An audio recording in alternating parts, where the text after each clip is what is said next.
TGIF, and it's even better after a big red victory last night as the Husker football team secured that victory in Arrowhead Stadium over Cincinnati last night. That last-minute interception, my goodness, that's got to be a SportsCenter top 10 play.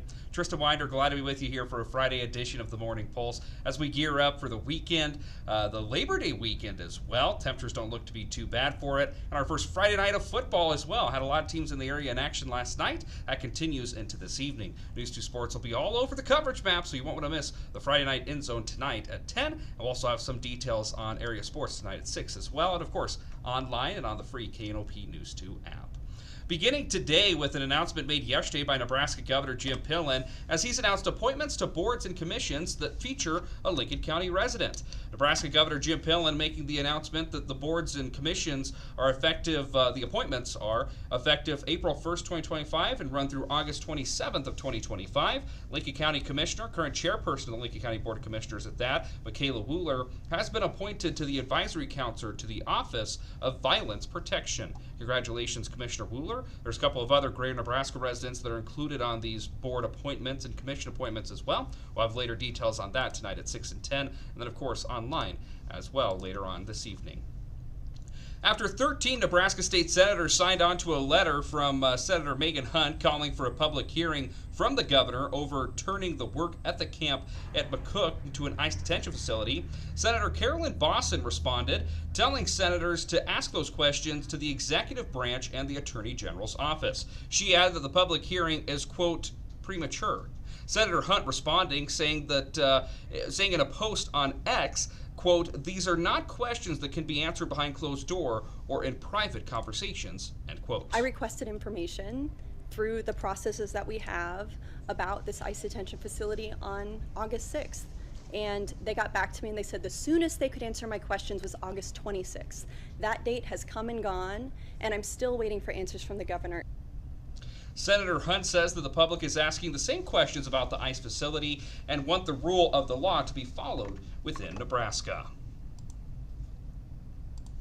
The Nebraska Game and Parks Commission has approved a 2026 mountain lion hunting season. The decision was made during the commission's meeting this month in McCook. The mountain lion season will include 3 designated hunting units, with changes only taking place in the Niobrara unit, as harvest limits will increase to 6 mountain lions with a sublimit of 3 females, as an uptick from the previous season will be included.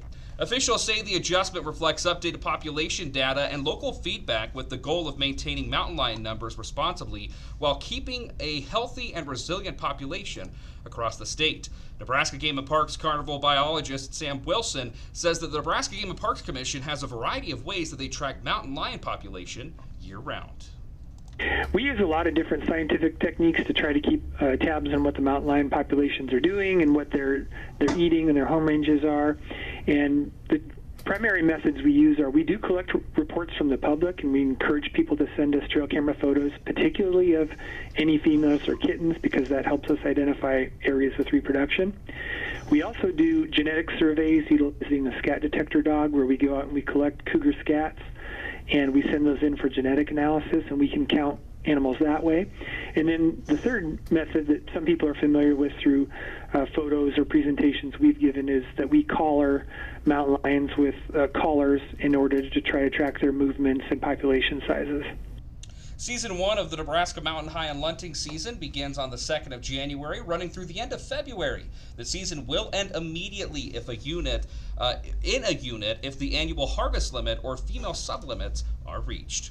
Rounding out the Morning Pulse here on this Friday, August 29th, with a check of the 7-day forecast. Temperatures in the upper 70s today, but a strong chance of some storm activity in the region, mainly late this evening, later on today at least, and obviously that will extend into the evening, so definitely want to be prepared heading out to those Friday night football games with potential overhead cover, an umbrella maybe, and then potential jacket, even blankets. We're going to see those out. It is that time of the year here for that Friday night football. Temperatures this weekend not looking to be too bad, as we'll be hanging out in the mid to upper 70s for that Labor Day weekend.